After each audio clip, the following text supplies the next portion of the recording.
Hey there, what do you say there? Beautiful day there. And today we are going to get right back in to this beautiful book and take another look. It is the Pranic World book. So if you've been tuning in, there's a playlist for you if you haven't seen the introduction or the other chapters, and you can go back and see that. This is Pranic Pages with Jerome Shaw, host of the Open Palm podcast, motivator, meditator, coming at you with another Pranic reading as we're proceeding. So this is from Cristiana Eltrayan, the Pranic World book, and right now we are on the section Pranic Detox Methods. So in a new section, heading down a new direction. People are very careful with the quality of gas and oil that they put in their cars. They never put diesel instead of gas, never water instead of oil. But when it comes to their bodies, they don't choose their fuel so carefully. How can you expect a body engine to run at its highest potential if you don't fuel it properly? That's a good question. It's a good question. Think about that for a second. You know, there's times that we take better care of our technology than we take care of our technology, right? This is some advanced technology, right? You're working with some high tech, right? And with this advanced technology, why wouldn't you put the fuel that would allow your technology to perform at the highest efficiency, to perform at the highest potential? Why wouldn't you put the fuel that is essential? It's a good question. As I've studied various ways of alignment to the pranic field, I am now summing up the main steps. 1.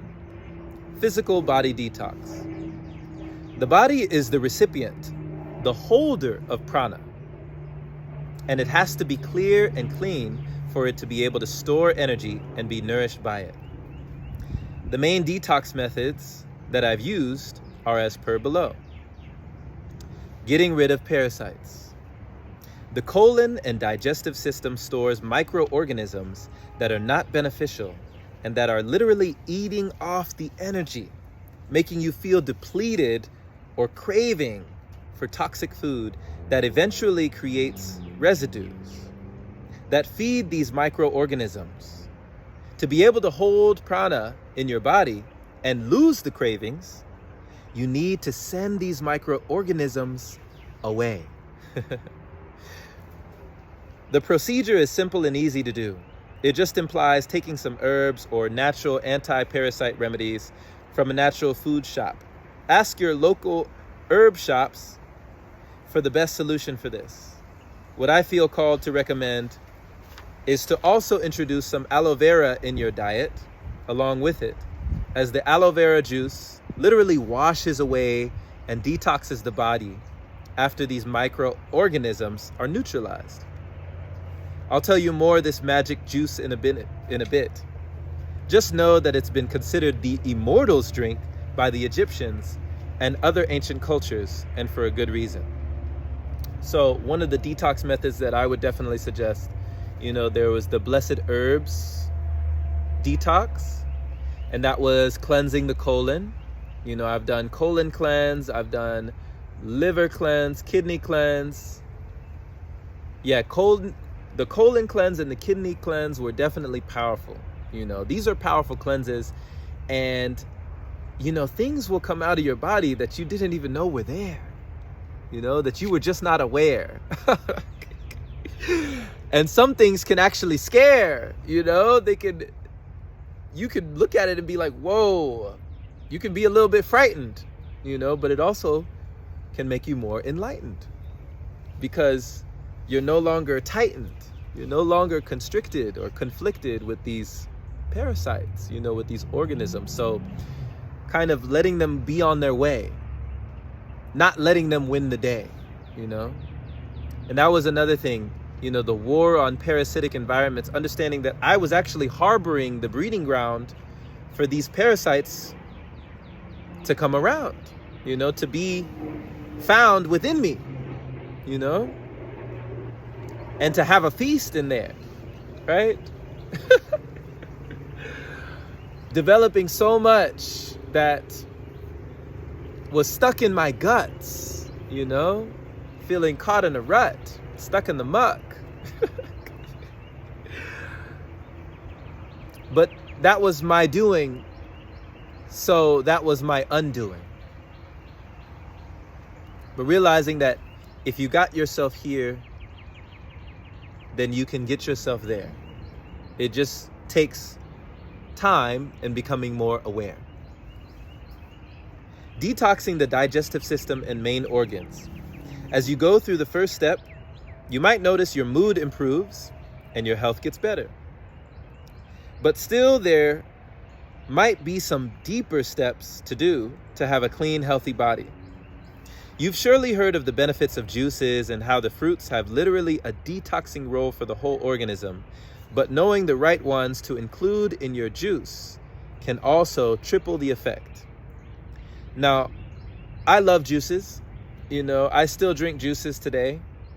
I'm not fully on the wind and the air and all that is there, right? But I do juice and I do drink liquids. And I feel like there's power in just juicing, just being on liquid alone and, not being in the doing of chewing. When you're not chewing, when you're not in that primal nature, that carnal nature, a lot of things can take place, allowing yourself to embrace your body in new ways. So to a certain degree, it pays to be able to stay within that, the liquid state. And I do feel that the body itself is already healing. The moment that we stop putting in, the body starts putting out. It starts releasing the things that no longer need to be, It starts letting go and letting flow what needs to be on its way already, without us having any say. So there's really nothing that you have to do to usher along or to really help the body. But it can help you mentally and it can help you emotionally to do something that is less taxing, So living a liquid lifestyle is more relaxing, one might say, than going straight into being fully dry that way. Feel free to use large amounts of citrus juices and all those that contain vitamin C. Also include pineapple. I love pineapple. That's my favorite. Beetroot and so on. And add ginger. Ooh, anything with ginger. I love it. To almost everything if you fancy the taste, as it's great for digestive cleansing and much more. Aloe vera, the magic juice I was mentioning earlier, also has fabulous effects, and I personally use it like a nutrient nowadays because it has a bunch of energy, and to me, it's literally the sun force condensed in a leaf. But on top of that, it also has a strong effect of detoxing the liver and kidneys, the main filters of the body, plus an overall anti-parasite and anti-fungi effect. Make sure you include it in your daily diet, mix it with other juices, or drink it pure if you like the taste. And that's another thing, there wasn't really a certain juice that I felt like I should embrace. I really just would gravitate to the ones that I enjoy the taste, And if I enjoy the taste, then there's nothing to waste, So that's pretty much what my lifestyle is based on, the liquid with which that I enjoy the taste. So people ask you, Do you drink this type of liquid? Do you drink that type of liquid? Oh, why don't you drink water? Why do you like coconut water? Why not alkaline water? Why not natural spring water? Why not this bottled water? Why not that bottled water? I just like coconut water. You know, I enjoy the taste. So since I enjoy the taste, that's what I embrace. You know, there's nothing to chase, right?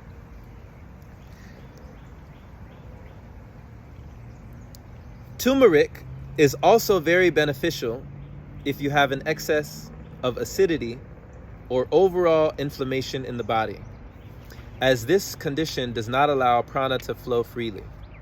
The body must first go back to an alkaline state and relax fully on the inside to be able to align. And there's definitely much to be said about relaxation. You know, relaxation brings a higher vibration, I would say. You know, they say stress kills, right? Stress kills.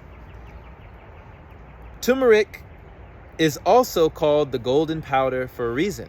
Not only it reverses all inflammatory processes and alkalinizes,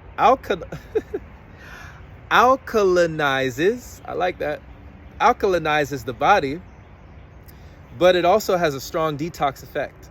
Included in your diet with caution. It might work wonders for your general detox and bring a new vibe to your body. Golden milk, a mix of vegetable milk and turmeric, is renowned for its positive detox and energizing effects, used in Ayurvedic medicine since ancient times. Now, I remember they were serving up golden milk at the Pranic World Festival in Italy. Shout out to the chefs in the kitchen. That golden milk was on point. Watermelon.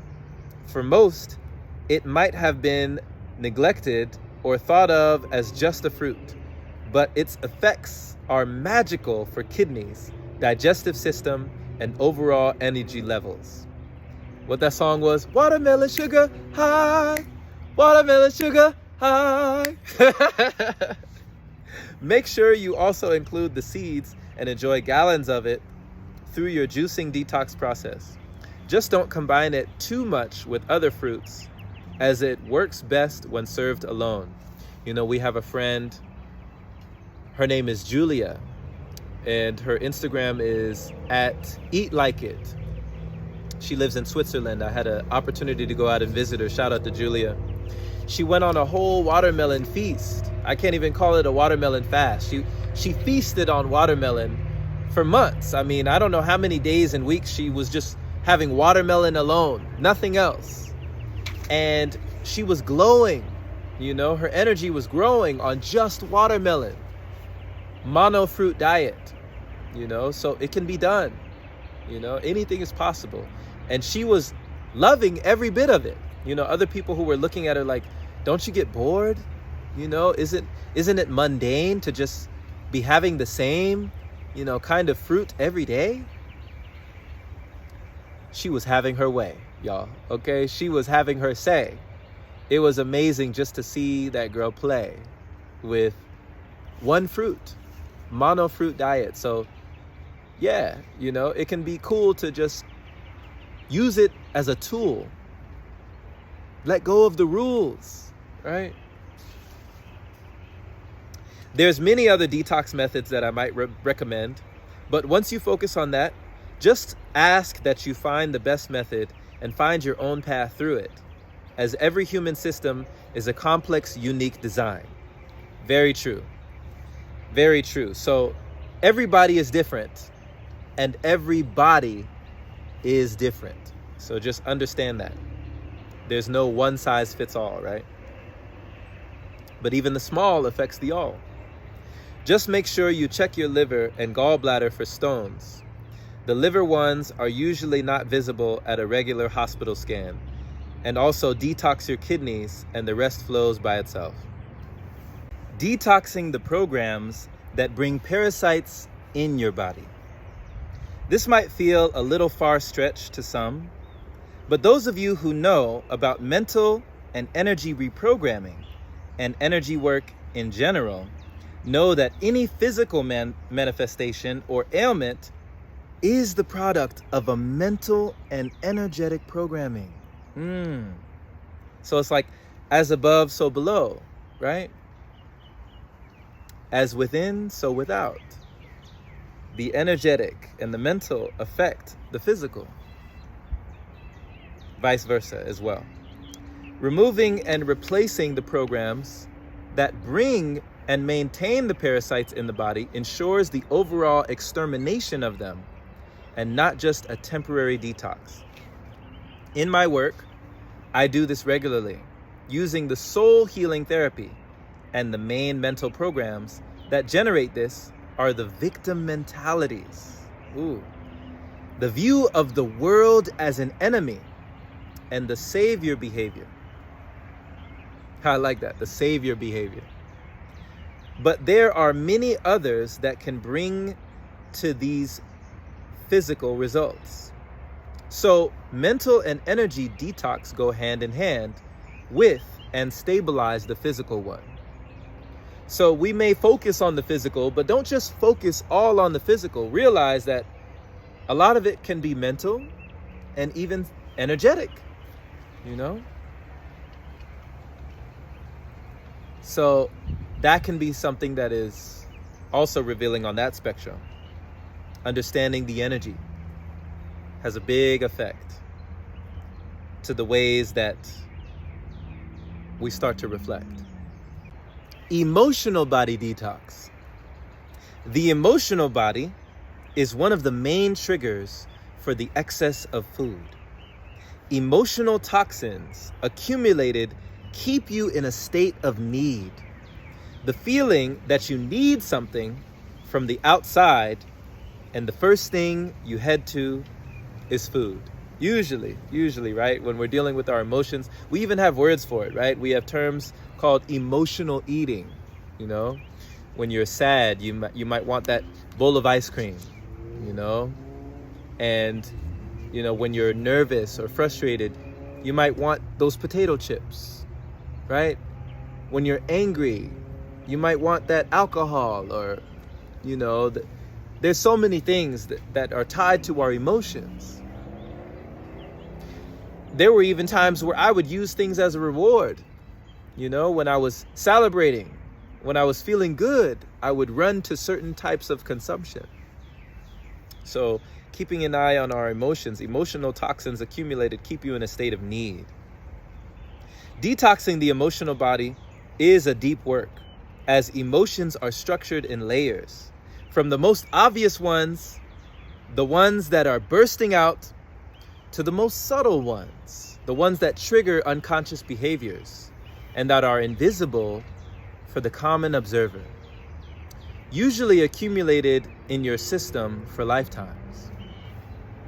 Emotional body detox starts with awareness, the feeling of being aware of what you feel. Denying the emotion just because it makes you less spiritual is one of the most painful ways to treat your emotional body. And it's only going to bring trouble, because the stuck, denied emotions are pushed under the carpet and turned into subconscious wounds as they are neglected. That's a big one. So we understand that what we sweep under the rug will still continue to pull and tug at us until it is addressed. You know, until those emotions are expressed. We might continue to feel stressed. You know, we might continue to feel less when we do not express. So, step one is awareness and acknowledging how you feel. Yes, what you feel is real. So acknowledge your emotions, you know? That can be one of the potions, like an alchemical concoction, right? Sometimes that's the only option, right? Then step two is the cleansing and releasing of the emotional pattern. This can be done by various types of meditation, conscious visualization, etc. But the most efficient method I know is using the 6 healing sounds and the Taoist emotional intelligence technique. You know that Sam, So, E. There's different sounds that you can have that are very healing, where you see exactly which organ holds that emotion, and you can choose a sound and energy color for releasing it. It's an awesome method that I've learned from the Taoist master Mantak Chia. Shout out to Mantak Chia. And that I've practiced for the last 5 to 6 years, and also taught in various classes online and live. To help people with using this technique, we've also created the healing meditation for thyroid, communication, and creativity that guides through the structured work of energizing and cleansing each organ and endocrine gland, allowing you to bring new, fresh prana in your body and emotional system. For me, working with this technique has been a big step in the pranic journey, as it has helped me cleanse and ground my energy by daily focusing on my internal organs and systems, bringing more energy in the physical body. So these are great techniques, you know, for those of you who seek. They can be very unique, and they have a bit of mystique, right? But can take you to your peak. Also, one fabulous thing that has totally changed my emotional perception was the essential oils therapy, aromatherapy. I've used the essential oils for more than 4 years now on myself and with my patients. And the more I discover them, the more they fascinate me through their power of healing. Therapeutic grade natural oils are important, because one can find many versions in stores, not all of them coming from real plants. How to use them: I add them in my coconut oil and massage my body after the bath, add them in my bathtub, diffuse them in the room, also add them to my drinking water to harmonize from the inside out. Plants have a magic power of healing, and the right combination can have outstanding effect on the emotional body as well as on the physical. Plus, the self-massage in itself has outstanding effect in emotional healing, because you literally pour love in your cells through the palms of your hands. Wow. It's like doing your own Reiki, right? Your own energy. And self-massage was something that Eltrayan would do with us during our retreats. That was another technique that he would bring in, just massaging yourself. You know, how well do you know your own body? How well have you felt your own self? You know, with the energy that is dealt, is it the energy that is felt? We might go to a masseuse, right? You go to a massage therapist, but you could be your own massage therapist. You could be your home massage therapist, right? You don't have to necessarily wait for another person to do what you could actually do for yourself, for your own emotional and physical health. If you add a pure grade essential oil to it, it increases the effect and works at a deeper level, allowing your cells to open, absorb the energy of it, and heal the emotional pattern that is stored there. I will continue to write about this detox and healing technique on my website. The cellular memory is cleansed with healing sounds. We recommend the Rafe frequencies used by L.K. Neher and the didgeridoo. That's a powerful instrument. That boy didgeridoo. But also other methods of sound healing,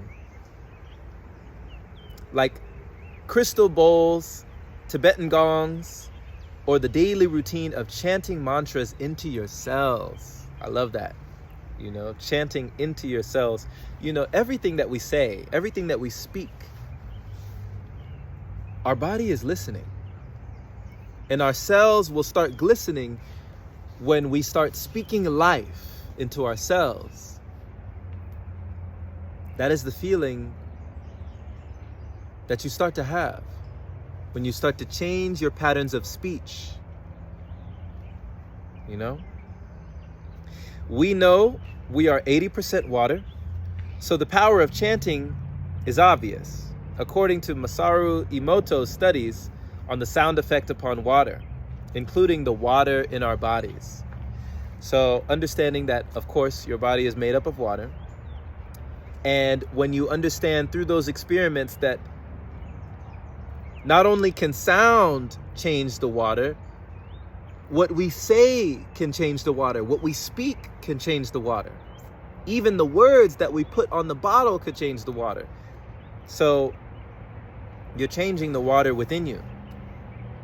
Deep emotional wounds are released with sound therapy, aromatherapy, and of course soul healing therapy that goes way beyond the emotional trauma of this lifetime, opening and searching into other lifetimes as well.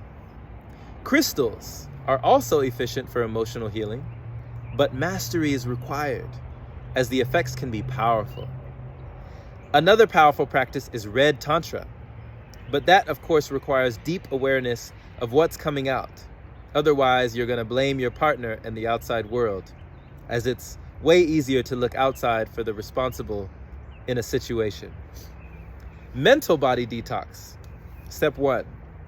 Detoxing the mental body is one of the subtlest works, and it as well has many layers. The first layer would be to acknowledge and observe the connection between the food you eat and the type of thoughts you have. By observing this connection, you'll be able to choose your food wiser in order to have better thoughts.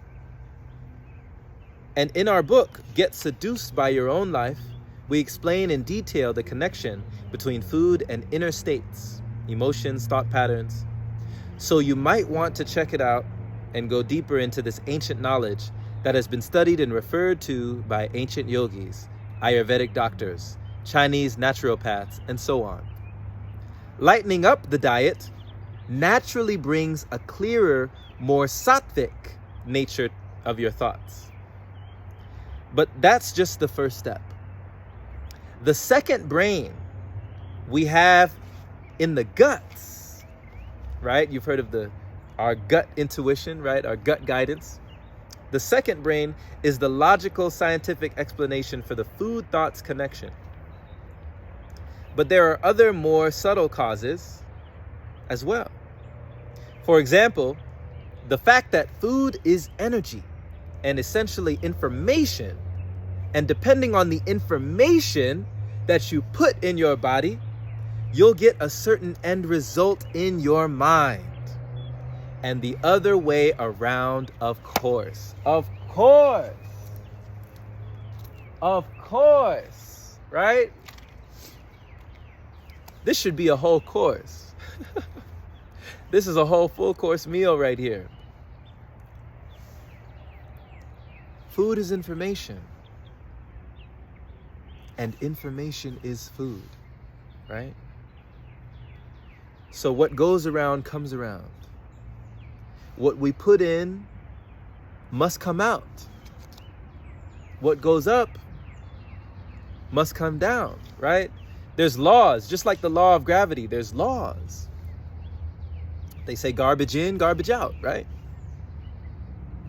These things tend to come about. So what we put inside the mouth must somehow make its own way out. Right? Something to think about. Food is information. Information is food. So not just what we eat, not just what we drink. It's also what we see. It's also how we think. Right? The second step of mind detox is the awareness. Per your sources of information. Here we go now. TV or mainstream media. News is not keeping yourself informed. It's mind pollution, as the mainstream media only reports 5% of the reality, the negative, fear-based one. And I've always been under that belief, or maybe you might call it assumption, having the gumption that For every 10 things that we hear that are negative, I feel like there's 100 positive things that go below the radar, right? So many things that are good are happening in the neighborhood that we don't hear because they're not publicized, they're not televised. So they're not realized because they're not always shown. So they're not always known, you know? But we must realize that with real eyes, we see beyond the real lies of what we tune into eventually becomes what we turn into, right? Changing the programs, right? Changing the channel. We're channeling information. We're programmed to the station. We're tuning in. So that's what we're turning into. It's broadcasting, right? Casting a spell broadly. Giving an information is tuning your radio station by putting yourself into that paradigm. So taking the time to realign with another, you'll start to experience the other. So what is the mind pollution? And what is the mind solution? To be able to stay in touch with the other 95% of the reality and with the good news on what's happening on this planet, you have to keep your eye on reliable sources of information that feed your mind with the good, uplifting stuff that is going on. Otherwise, you're just going to think that this planet is a sad, unsafe place, and your mind is going to feed that back into your reality. You know, there's such thing they call the reticular activating system, the RAS. And it's becoming more and more apparent that what you focus on the longest tends to grow the strongest. If you ever have thought that you wanted to manifest a car or something into reality, and then all of a sudden you're on the highway and you see that specific car everywhere, you see it everywhere, right? It's very interesting how that works in our reality. When we focus on the good, we see more good. When we focus on the bad is all we see. So what you focus on the longest grows the strongest. If you realize that you have the power of your attention, you might start to place more intention on this invention, right? Because it is fast becoming an extension of yourself. It's one of the best things that you can do for your mental health, if I do say so myself. Positive news channels. We recommend the positive news page of the Embassy of Peace. Hey, shout out to Jasmine. Also, the Residence Academy Delegate Program, created by Nassim Haramein and team. Hey, I like that. For outstanding, uplifting science discoveries, our website and Facebook pages: Pranic Consciousness Process, Embassy of Peace, Romania; Pranic Consciousness Summit, Pranic Festival in Romania; Soul Healing Holistic Therapy. Why do this? Because you might want to be a guardian at your mind's gate and not let in all the junk that's being fed out there. Selecting your sources of information is just like selecting your food, only it refers to the food for thought. Yes, you know, the things that are sold, the things that we bought, they actually become the food for our thoughts. Also, a quick final reference to this: I see many people trying to be pranic and still dwelling into the conspiracy theory mindset, the game of us and them, and a fear-based mindset that's not going to make anyone wiser or safer, but it's just keeping humanity in an orb of insecurity and separation. Right. Solution? Forget all about it and know that we are watched, protected, and in harmony. And whatever manifests is for the highest good, and it's a part of the awakening, cleansing, and polarity game. Another important step is choosing your opinions, the things you accept as true and possible, wisely. So choosing what you accept as true for you, right? Choosing it wisely, because it is becoming that way. What you choose and what you say. A statement is not a fact just because some authority, PhD guy, says so. Science has eons to align to reality from the divine perspective, and so far it's just capturing glimpses of what's possible. So from this perspective, an authority is one that has shown outstanding results, not just read books and did some calculus. So back to choosing what to believe in. We filter everything we hear with this statement.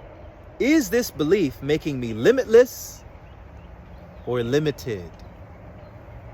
If the answer inclines to the second version, the statement is disregarded and canceled. We don't say that this is the best way to all, but to always analyze the facts and do your own research is wise before taking something as a fact. You can't pollute your mind with false but interesting ideas just for the sake of being smart, right? So we begin how we start, right? We are never apart, but realizing that nothing is fact, really researching that, doing your own research and searching within. That is a beautiful place to begin. Does it resonate within your being? Is this fact what you're seeing, right? And is this something that is limiting or something that is freeing? And allowing that to come more into being. A deeper, more subtle mind detox has to do with observing your mind tendencies. We all know how difficult it is sometimes to get a full picture of what's in your mind. They say it's hard to see the whole picture when we're stuck inside the frame, right? Sometimes it tends to run around like a herd of wild horses, and focus seems to be a difficult task. Images, fragments of the last hour conversation, a subtle mental talk with your best friend or lover, maybe even a mental fight with a Facebook message fellow. All that while you're trying to work or carefully drive your car. Well, that's a main issue on the Pranic path, as a cluttered mind is going to ask for a cluttered diet. Now you could think of diet as an acronym, D-I-E-T, do I eat that? Or D-I-E-T, did I eat that, right? And when we see that, constipation and inflammation could be from our own integration of information, right? Then whatever we are eating, whether fasting or fleeting, that is our diet. So a cluttered mind will ask for a cluttered diet. They say that a cluttered space is the evidence of a cluttered mind. That's usually at times what we will find. So start to clear up the mind, and usually a lot of things will clear up on their own. You will let it be known. The common mind has some habitual patterns that can be observed, and these have to do with overgeneralizing, blowing things out of proportions, taking things personally. That's a big one, right? One of the 4 agreements, shout out to Don Miguel Ruiz, right? Taking things personally. I think that's agreement number 2. Choosing the worst case scenario to imagine, and so on. These mental tendencies are a big mass influence, and so it takes awareness and determination to overcome them. Meditation helps a lot because it brings mind clarity and better focus while going along with your daily tasks. But it takes more than that for a good mental hygiene. Ancient sages always say never to leave your mind unattended. Never to give it space for an excessive fantasy and wandering around, as this is said to be a big waste of energy, but also a means of unconscious creation. So never leave your mind unattended. Stand guard at the gates of your mind, like Gandalf in Lord of the Rings, right? You shall not pass. That's how you got to stand at the gates of your mind. You know, blocking what's trying to interrupt the divine, what's trying to disturb, what's trying to perturb you, what's trying to curb you. You know, don't let it curve you, but let it serve you. You know, don't let it swerve you. Don't let it unnerve you, right? Where the mind goes, chi will follow. An ancient Taoist proverb says, so there's a big waste of energy in having role plays in your mind and inventing situations that have no support base in reality, right? They don't even have a foundation. You know, I remember hearing maybe a quote, I think it was Mark Twain. He said something like, you know, I have suffered a great many consequences, or I've suffered a great many catastrophes. Most of them never happened. You know, think about that. I have suffered a great many catastrophes, many of which have never happened. It's because it was in the mind. You know, fear is in the mind. It's up here in the mind. It's thinking of something that hasn't even happened, right? The sages recommend using mantras every step of the way to fill your mind with an uplifting vibration, and also to cleanse the lower tendencies that it has learned, maybe for lifetimes. Japa yoga, the yoga of constantly repeating mantras, is a very efficient for those with a powerful but agitated mind. It helps tame it and give it the right direction, instead of leaving it wandering around like a herd of wild horses. So, you know, being able to use affirmations can be a wonderful way to put yourself in a better vibration, you know. I benefit by being breatharian. I'm a powerful pranic being. My inner light grows and it shows. I love feeling light and unburdened by food. I find it easy to live on prana, you know. The more I breathe, the less I need. It feels so good to live on energy. You know, sleeping less feels natural to me. I can go days without eating food. Pranic living gets easier and easier for me. I am nourished by other sources. Prana provides all my nutritional needs. I am sustained directly from source. My health and my wealth are constantly increasing. The longer I fast, the longer I last. I choose to fast. I choose a life of longevity. I'm prepared to reap the many benefits of fasting. I'm purging my body while fasting. I'm proud of the progress I make each day while fasting. I'm achieving the goals I set for myself while fasting. Fasting makes me a better version of myself. You know, like all these affirmations can raise your station, raise your vibration. When you make that proclamation, you allow for your own emancipation. That becomes its own kind of co-creation with consciousness. For we're doing the same thing all the time. But your words are weapons. So they can either free your mind or do the opposite.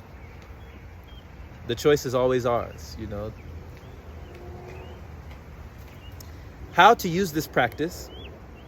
Choose your favorite mantra or affirmation or a set of them.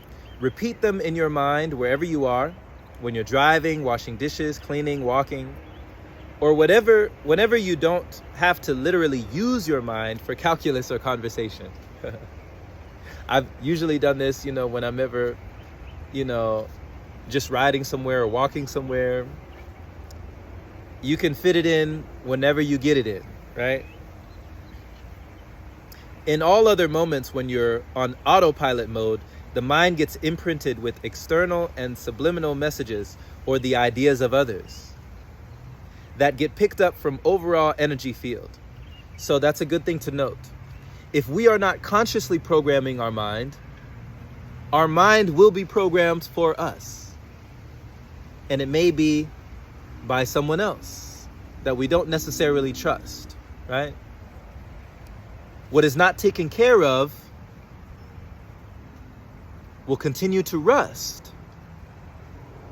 So it might behoove us to trust in our own spoken word, letting your spoken word be the programming that is preferred, right?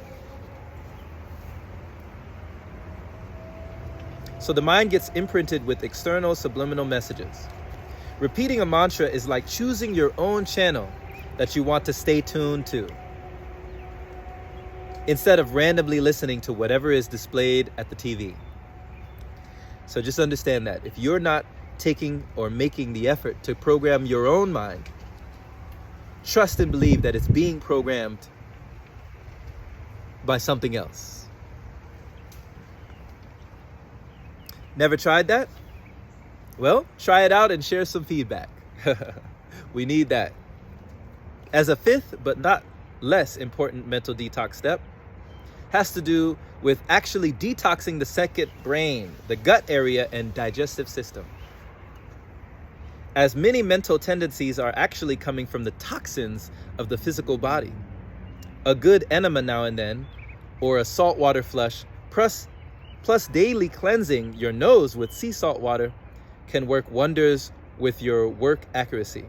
Now, the only enemas and the only nose and nasal flushes that I've done is with my own water.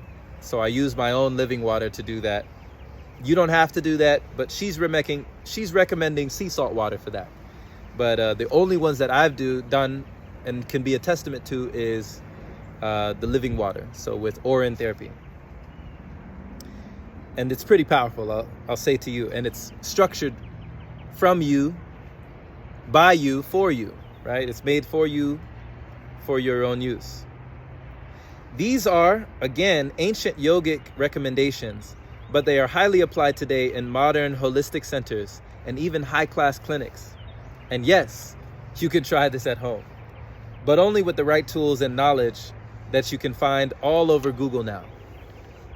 Also, the liver gallbladder detox that we were mentioning in the first paragraph is very effective on mind clarity, is very efficient on mind clarity as well. And last but not least, always question your mind. We know, to some of you, mind is one of the most reliable tools, but we're here to say, well, it's not. When not well guarded and consciously decorated, mind is just a deposit of programs, many of them borrowed from family, society, lifetimes of journeying, and so on, plus things you pick up energetically from the collective field or your dear ones, things that are as unauthentic and illusory as a breeze of wind, or even more so. So always question your mind, your belief systems and thinking patterns by asking yourself, why do I think so? And no matter how many arguments and facts your mind would bring you, if it doesn't feel right, just forget it. Remember, your intuition knows best, as it's connected to yourself. That's self with a capital S. These would be the first steps of a 3-part full detox for a deep, long-lasting, sustained pranic journey. We will continue with more in the next chapter as this book unfolds to us. Stay tuned. So that was the end of chapter 1. We've just completed the first section. Thank you so much for your divine reflection, for your cosmic connection. And we will see you again, my friend. And I trust that you realize that, once again, there is no end with this time that we spend. Let's meet back here again. Take care.